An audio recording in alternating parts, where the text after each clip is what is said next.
Bismillahirrahmanirrahim. Assalamualaikum warahmatullahi wabarakatuh. Alhamdulillah. Alhamdulillahi ala ni'matil iman wal islam, wa ala ni'matis sihah wal afiyah, wa ala ni'matil hidayah wal istiqamah, wa ala ni'matil ukhuwah. Nashhadu an la ilaha illallah wahdahu la syarika lah, wa nashhadu anna Muhammadan 'abduhu wa rasuluh la nabiyya wa la rasulahu ba'dah. Allahumma salli wa sallim wa zid wa an'im ala 'abdika wa rasulika nabiyyina wa maulana sayyidina Muhammadin asyrafil anbiya'i wal mursalin wa ala alihi wa ashabihi ajma'in, amma ba'du. Qala Allah ta'ala fil Qur'anil Karim, a'udzu billahi minasy syaithanir rajim. يا أيها الذين آمنوا اتقوا الله حق تقاته ولا تموتن إلا وأنتم مسلمون. Hadirin bapak-bapak, ibu-ibu, saudara-saudari jemaah salat subuh Masjid Baitus Salam yang dimuliakan Allah Subhanahu wa taala. Marilah kita senantiasa bersyukur kepada Allah. Allah Subhanahu wa taala menakdirkan kita sesuai peran kita.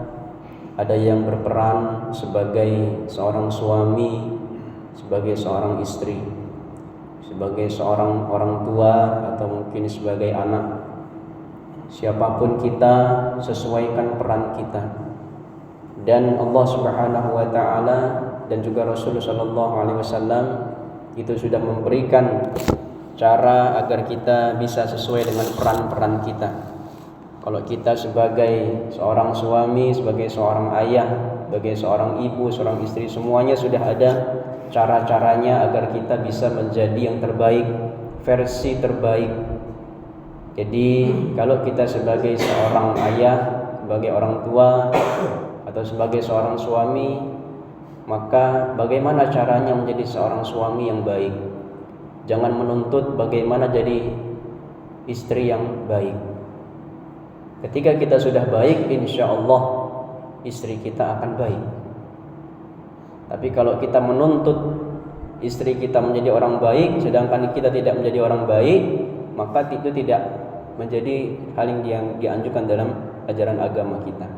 Maka sesuaikan peran kita. Ya, sekalipun orang tidak baik kepada kita, tetapi kalau kita menjalankan peran kita dengan baik, insya Allah kita akan terus dipertemukan dengan orang-orang yang baik. Inilah adalah kaidah di dalam ajaran agama kita.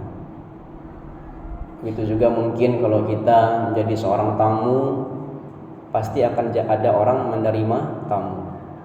Maka posisikan kita sebagai tamu yang baik seperti apa. Nah, ketika kita posisi jadi penerima tamu, jadilah penerima tamu yang baik. Terus seperti itu. Kalau kita sebagai yang mungkin memiliki peran seorang guru, maka jadilah guru yang baik. Ya. Kalau kita sebagai seorang murid, maka jadilah murid yang baik. Nah, itu. Jadi itulah kaidah di dalam agama kita. Lihat posisi kita. Kalau kita seorang pedagang, maka jadilah pedagang yang baik. Jangan menuntut pembeli yang baik. Jadilah kita pedagang yang baik. Insya Allah pembeli yang datang adalah orang-orang yang baik juga, insya Allah. Ya. Tapi kalau kita menuntut pembeli itu harus baik, sedangkan kita tidak baik jadi pedagang, nah ini tidak bisa juga. Jadi ajaran dalam Islam ini, lihat posisi kita dan berusahalah menjadi versi yang terbaik. Dan ini adalah sebuah nikmat dari Allah Subhanahu wa taala yang harus kita syukuri. Kemudian tak lupa juga kita memperbanyak salawat serta salam kepada Nabiullah Muhammad sallallahu alaihi wasallam. Yang mudah-mudahan kita semua diakui sebagai umatnya dan di akhirat nanti mendapatkan syafaat dari beliau sallallahu alaihi wasallam. Ada satu amalan zikir yang bisa kita amalkan setiap selesai salat maghrib dan salat subuh, yaitu membaca La ilaha illallah wahdahu la syarikalah lahul mulku wa lahul hamdu yuhyi wa yumitu wa huwa ala kulli syai'in qadir. Khususkan di subuh dan maghrib, setelah subuh dan maghrib itu setelah kita sholat subuh dan maghrib, posisi kaki kita jangan berubah dari posisi tahiyat, ya, tahiyat akhir. Kalau kita tahiyat akhirnya itu duduk tawarruk, bagaimana biasa kita lakukan duduk tawarruk, maka setelah salam itu posisi kaki kita itu tetap tawarruk, tetap posisi tahiyat akhir, jangan rubah. Kemudian baca la ilaha illallah wahdahu la syarikalah lahul mulku wa lahul hamdu yuhyi wa yumitu wa huwa ala kulli syai'in qadir sebanyak 10 kali. Ya. Jadi dikhususkan di maghrib dan subuh. Kalau maghrib mungkin waktunya pendek, ya biasanya imam tidak menggunakan 10, ambil subuhnya aja lah. Jadi ba'da subuh kaki kita jangan berubah dari tahiyat akhir. Ya. Kemudian kita baca la ilaha illallah wahdahu la syarikalah lahul mulku wa lahul hamdu yuhyi wa yumitu wa huwa ala kulli syai'in qadir. Insyaallah kita sudah hafal semua Pak ya bacaan ini. Baca 10 kali setiap setelah subuh dan setelah maghrib. Maka di dalam sebuah hadis berdasarkan sabda Rasul sallallahu alaihi wasallam, dia akan mendapatkan banyak keutamaan, ya.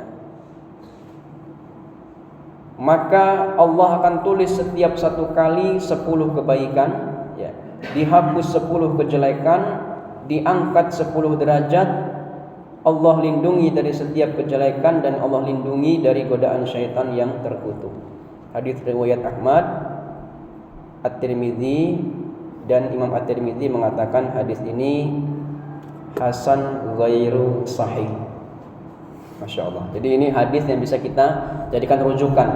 Betul-betul bukan suatu hal yang baru, tetapi ini merupakan sabda Rasul dan sudah dinilai oleh ulama ahli hadis. Imam At-Tirmidzi hadis ini mendekati hasan ghairu sahih, ya, pendekatan sahih. Jadi setelah subuh usahakan sebelum kita beranjak dari sholat kita, duduk posisi tahiyat akhir tawarruk, baca la ilaha illallah wahdahu la syarikalah lahul mulku wa lahul hamdu yuhyi wa yumitu wa huwa ala kulli syai'in qadir 10 kali. Maka keutamaannya tadi, ya, diangkat 10 derajat, dihapus 10 kejelekan dan ditulis 10 kebaikan bagi kita, dan hari itu kita tidak akan digoda oleh syaitan dan dilindungi oleh Allah Subhanahu wa taala pada hari itu.